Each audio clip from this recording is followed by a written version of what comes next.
Before I begin, this key was obtained for the developer for review purposes, but won't change my opinion of the game in the end.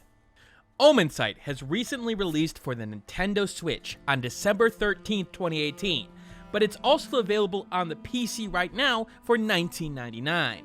It follows in the footsteps of another game that I've recommended on this channel from the developer Spearhead Games, Stories: The Path of Destinies.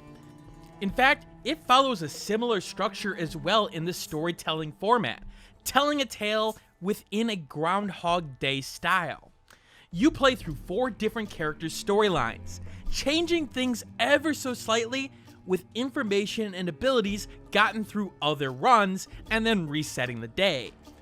Of course, like many of the other stories in this genre, the end of the world is involved. But the game is able to shine through that with some good character personalities, despite them being a lot of what you've seen before. There's complexity to these characters, and they feel like they understand that this world is not black and white, such as the General Draga, who's loyal to her empire, but is willing to consider other paths. Good voice acting from other characters like Radika give emotional weight to the characters' words, and makes their interactions with each other come to life. Granted, you can see a lot of the twist in the story coming, and it won't shock you on that end. In fact, it's rather basic.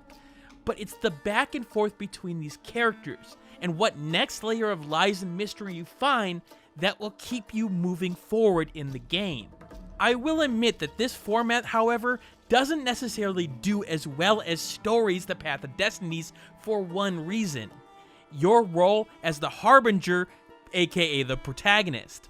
The thing is, you are the silent protagonist here, and the lack of conversation from your character reacting to everything around you just doesn't work as well as the previous game. I do, however, like the fact that the game has a separate difficulty for the storytelling, to allow people to get lost and not to have hints forced upon them if they can't find the right path. But it still allows you to skip repetitive portions in the game if you happen to do a level over again. As for the gameplay, not much has really changed formula-wise from Stories. The gameplay is a simple action game, as you jump between enemies and attack them one by one, while trying to make the most of dodging at the right time to get a Matrix-like slowdown. Now, to be honest with you, once you get the hang of the game, you won't really see a challenge here, at least in the regular fights. And yes, it does flow nicely, but it almost flows too well. It's too easy to go from one enemy to another, especially with the slowdown power. Beyond the dodging, you have this power that can really render enemies, well, useless, to be honest with you. This is beyond the upgrade system of the game, which will make you feel overpowered and able to take on a lot of the problems easily.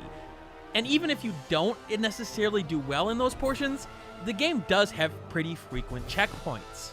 What's funny though is that when it comes to the bosses, that's where the combat shines, as the challenge is ramped up and you have to deal with the patterns and a little bit more skill comes into play. In fact, part of me wonders if another game in the series should just focus on the story and these boss fights, because well, they are the best parts of the game. Now, there is reasons to explore, going through paths that you may not have gone through if you're just focusing on the main part of the game to get the alternate ending or the best ending.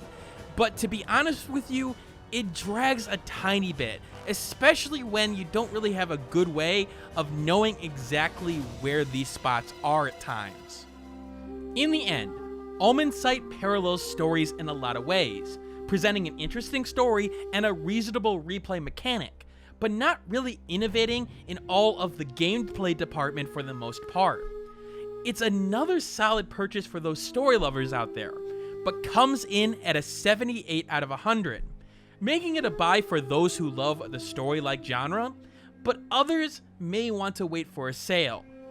As always, however, here are my enhancers, which should be added or subtracted to get your final score, and if the first digit changes, use this chart to determine where the game falls into buyability for you. This is Dragnix signing out, and expect more content soon, but for now, keep on gaming.